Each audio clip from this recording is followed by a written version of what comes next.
Have you ever heard one of those time travel stories where the trick is it turns out that the only reason something could exist back in the past when it really shouldn't have existed is that someone had time traveled back there from the future and brought the thing?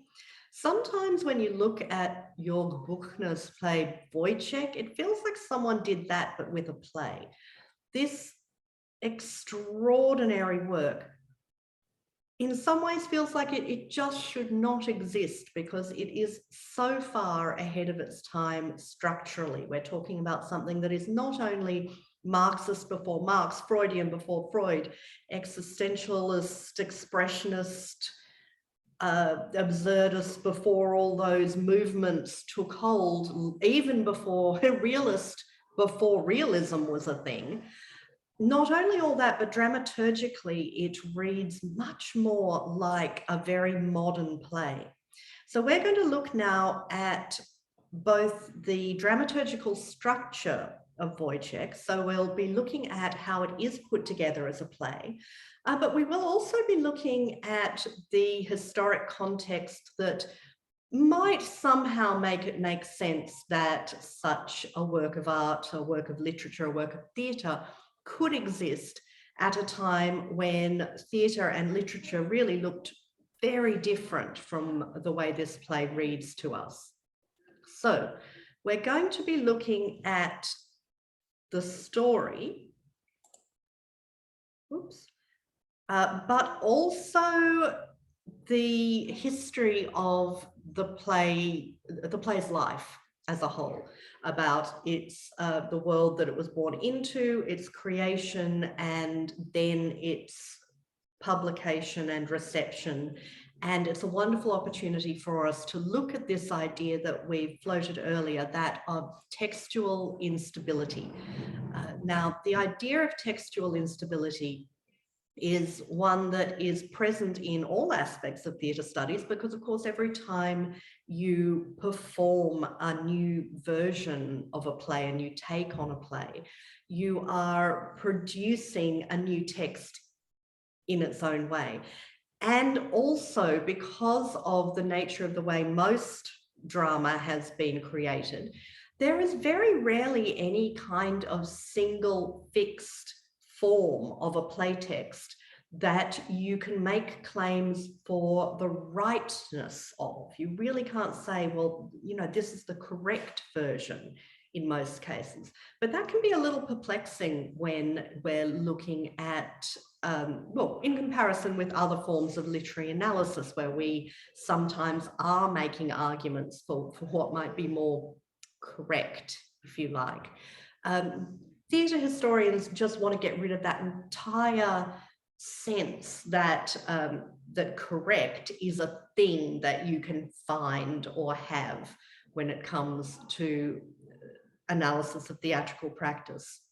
So that can be a tricky concept to struggle with. So that is why Woyzeck is going to be an amazing case study for us to see what we mean when we talk about textual instability and also the multiple lives and afterlives of any play text.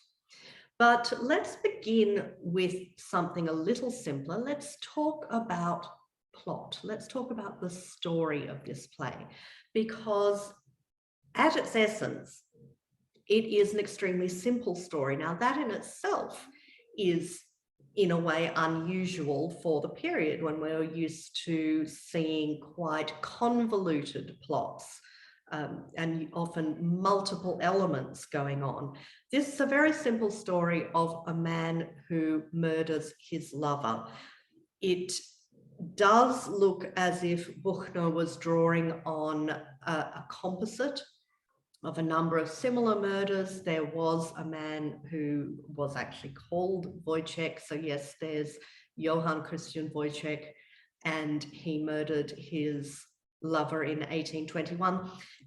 I noticed that the piece that I put on the screen there with the summary keeps using the word mistress, and mistress just always hits me as being a kind of absurdly old-fashioned word. These days we would just say girlfriend. the point here is simply that they were a couple, they shared a child, but they had never been legally or religiously married, which is a point made by Woyzeck's captain in the playtext. Now that seems trivial to us here, but it does mean that if you use the word wife, it isn't strictly accurate. So I'm tending to default to lover as the word.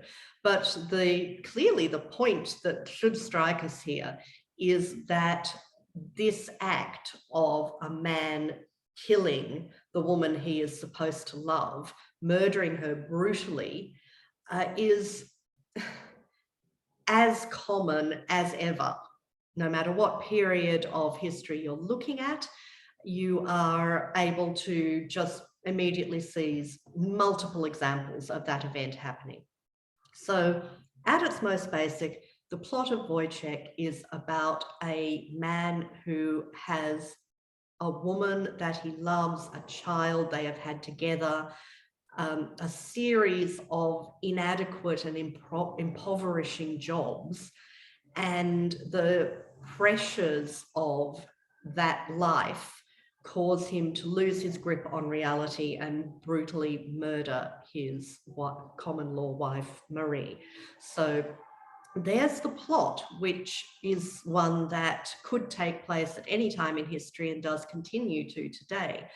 But let's move from the plot and look at the execution, the dramaturgy, if you like.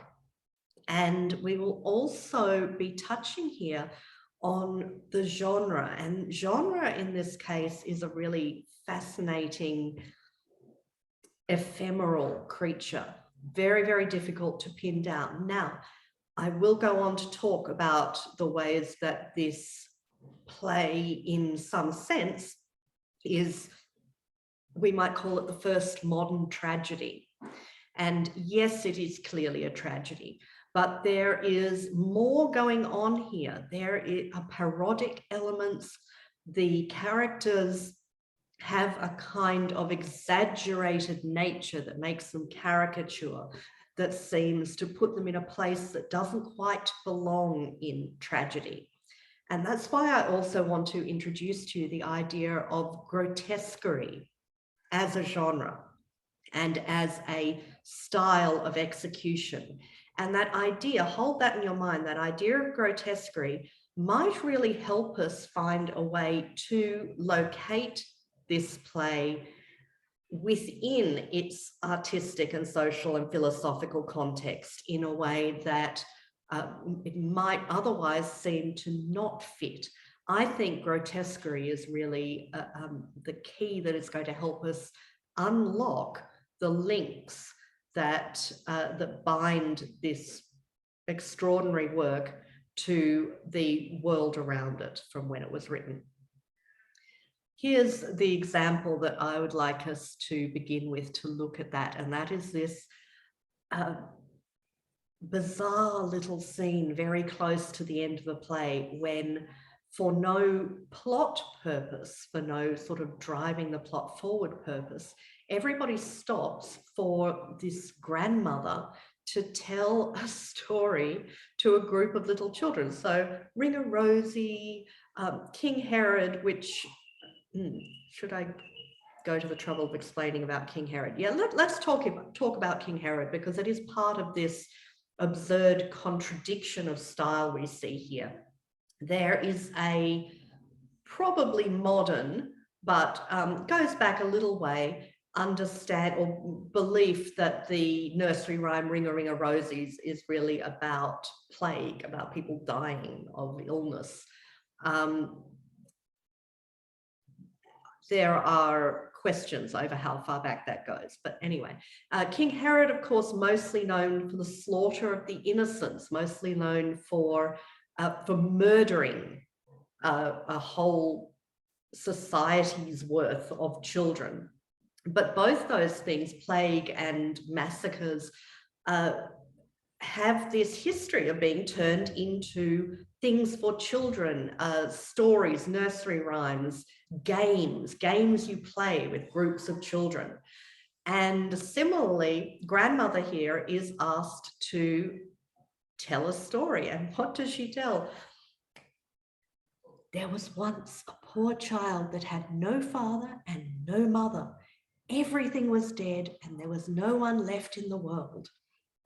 And so on and so on until it sat down and wept and is still sitting there and is all alone. This desperately sad little story is sad in such an exaggerated fashion, but told in the style of a fairy tale, the moon, the sun, the series of tasks and journeys, told in that exaggerated style that in the end, it comes out reading as darkly comedic. So this tragedy does have comedy built into it, but it does, through that word that I just used a minute ago, grotesquerie, the idea of twisting what is expected in a genre to make it appear, to make its wrongness apparent. So look at who we're talking about here. We have this young German man, so young, died so young, born in 1813, died in 1837, just before finishing his manuscript for Woyzeck, but he did produce other written works. So he did become known as a writer. He had an intention to have a career as a writer. So he wasn't completely lost to history, but he had very little time to produce works that have had such an impact. But let's talk about when 1837 really was. Let's talk about its situatedness in the history of philosophy and artistic movements. So you can get a sense of what world Büchner was responding to. Certainly what philosophers. Now, it is very true that almost all the time when you are talking about theatre history, you end up talking about philosophers. I mean, for goodness sake, there's Aristotle, isn't there? If we get to Shakespeare, then we start talking about Lally and we talk about Montaigne and so on. So yeah, playwrights and philosophers, can't really separate them, because playwrights were responding to the latest in philosophical thought. And for a long time, people who came to the theatre were coming to see philosophical ideas given animation. So the world that Büchner was working within, philosophically, but also artistically, let's talk about the artistic movements, including the theatrical ones that were going on at the time. So these things progress, of course, in an arc. One movement blends into another, and one movement usually responds against what was going before. So most of the time when we see an innovation in an artistic movement, it's reacting against something that it perceives as being excessive about or dissatisfying about the previous artistic movement.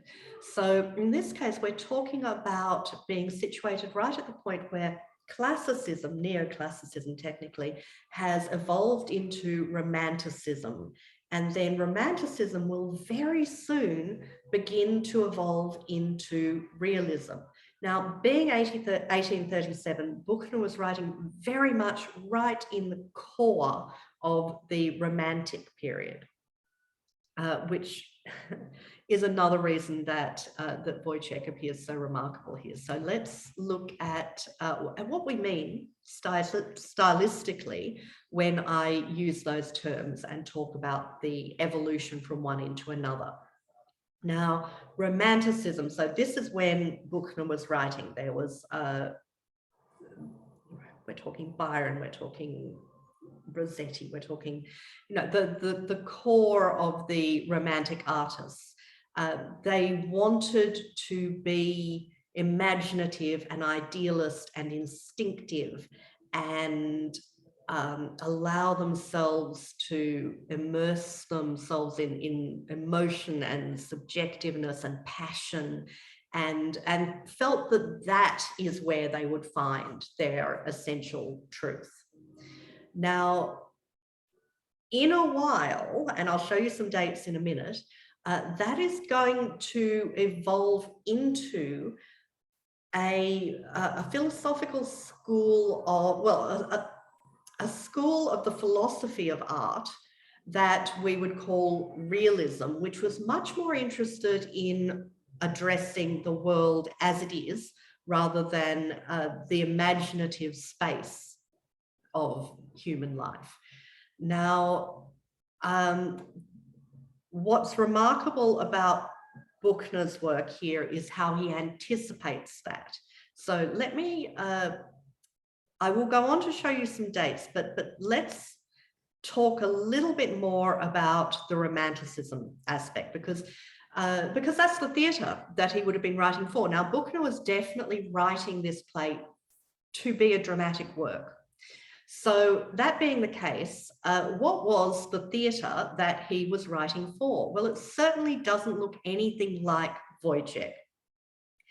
I want to briefly tell you about Hernani, which was a French play. Victor Hugo, you will know him from Les Miserables and Notre Dame de Paris and those great big chunky novels, but he also wrote plays. So he wrote this play called Hernani, and it just created the most famous night in the history of French theatre, because there were riots and people knew there were going to be riots, and Hugo more or less wanted riots because he had fans. He had super fans, and he wanted his super fans in the audience there to just create enough of a fuss that the event would be noteworthy, that the people would be talking about him. So trouble was expected. Hugo got his fans into the audience. The play began. It immediately violated neoclassical poetics, and there was uproar. And so the uproar continued for the remaining nights of the run. Now, I've got some beautiful illustrations there. The picture there of the Hernani riots taking place, which because of course satirical newspapers were around by then, so people wanted to know what was happening. But also we've got a drawing of the set there, and you can see how grand it is. And I think this is one important aspect of this play as a comparison, as a counterpoint to Woyzeck, because what you're seeing here is heroics. You're seeing a story about great people, about important people in conflict, but behaving nobly, behaving heroically, fighting each other, but also protecting each other. And the dramatic tension comes from that. And look at the set there, look at the archways, look at everything that tells you we are in a world of grandeur, a world of importance. And then think about the world of Woyzeck, this tiny, impoverished, realist world, this world of ordinary people. And I think it helps us see what an extraordinary achievement Woyzeck is when we think that only 7 years before Büchner was completing this play, Hernani here was the play that everyone was talking about. So he clearly was not trying to emulate what he was seeing on stage. However, there were ways that he and Hugo were not all that far apart, perhaps. And you'll notice here I've got a lengthy quote from another play of Hugo's called Cromwell, where Hugo explores that idea again of this thing I want you to think about and hold in your mind, the grotesquerie, and how that belongs in art and belongs on the stage. The modern muse will view things from a higher and broader vantage point. She will see that everything in creation is not humanly beautiful, that the ugly exists beside the beautiful, deformity besides gracefulness, the grotesque on the reverse side of the sublime, evil with good, light with shadow. So hold those dichotomies in mind, and bear in mind that Hugo was writing that 10 years before Büchner. So there was that idea already in place that art should perhaps respond to the potential for grotesquerie. Now, I promised you some dates about realism. So here we are. I'm mentioning the philosopher Auguste Comte. Now, like Büchner and like later on Chekhov, Comte was also a doctor, and doctors and scientists had a lot to do with making realism what it was, because it was those people who were burdened with the responsibility for looking after humans when humans were living in situations that were just clearly immensely damaging to them. And so this philosophy that art should examine the world and examine life and aim for its betterment, but do so by assessing dispassionately the illness within it. That's, in summary, the philosophy we're talking about. Now, Comte's major work, Positive Polity, didn't get published until 1851. So we're again talking well ahead of Büchner, but we are talking about the ideas that were beginning to be in circulation at that time, but were very avant-garde, very radical. Now, the main tenets of realism that, so again, this was not written when Büchner was writing. I need you to be aware of that. But I think Büchner looks ahead towards where this was going within the next couple of decades. And that is that art must depict truthfully the real physical world. Truth can be attained only by direct observation, and that you don't just go and imagine and make up other worlds in order to respond to the human condition, because what you want to do is look at what's around you and respond to that. So the observer, the artist in this case is the observer, must strive to be both personal and yet also objective. So like a surgeon, you are seeking the health of your subject, but you have to maintain that kind of detachment in order to do so effectively. And that's what we're talking about with realism. Okay, so I did promise you some dates. Here they are. I'm not going to go through all these. The point of this slide is for you to be able to compare. You're going to see down there 1837, Büchner, Woyzeck, right in the middle of that list. I want you to have a look over what came before and what came after. The lines in red are the philosophical works. The black are comparative artistic works, so mostly plays we're talking about there. And the idea is I want you to look at where Büchner is there and see how remarkable it is where he was situated, where he was writing so long before La Vie de Bohème, before Camille, before Germinal, before the Cherry Orchard. And is much more in time, more closely linked to works like Faust, which were incredibly medievalist and fantastical. So let me even give you some more dates to make you think about how remarkable Büchner is. And that is to have a look at where Woyzeck eventually found its footing. So Woyzeck was first performed not anything like the time when it was written or later published, more on exactly that journey in the next video, but first performed in 1913. So the German expressionist movement that kind of gave rise to that first performance of Woyzeck took hold in around 1912. So it really, and it wasn't until 1928 that Brecht's Threepenny Opera came out, and we saw that kind of dark carnival fantastical, satirical, let's pick apart what's wrong with class systems and impoverishing of the majority in our world. And then it wasn't until 1940 that Bakhtin published on grotesquerie. And so I think when you look at how easily Woyzeck slots in to those later works that all the way forward in the 20th century, again, you are struck anew by what a remarkable work this is.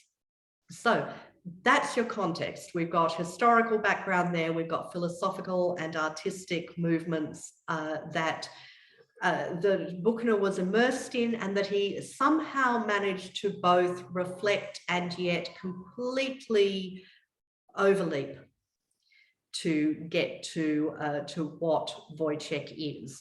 So I'm going to leave that here now, and then I'm going to pick up again talking more specifically about the formulation of this particular work, what stages it went through on its journey, and we'll look more closely at the dramaturgy of this play.